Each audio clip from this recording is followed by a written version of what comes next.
agriculture, especially maize agriculture, starts to come into what's now present-day Colorado. I mean, actually, as long as 4 millennia ago, when you start seeing some maize in the Four Corners area. Most of that is really, the real sort of buildup of ancestral Puebloan societies, though, doesn't really come until the late first millennium of the Common Era.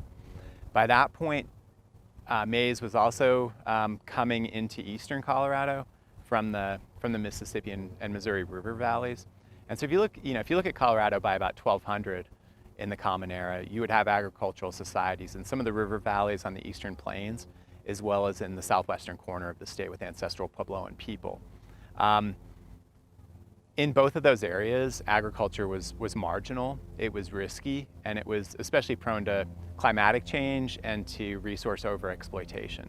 And so both of those areas, the agriculturalists would essentially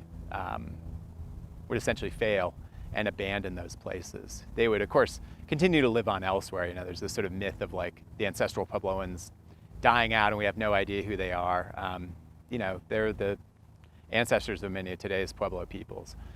Same thing on the plains. The plains farmers were probably ancestors of Pawnees and other plains farming groups that were still growing corn and beans and squash and other crops at the time of European contact.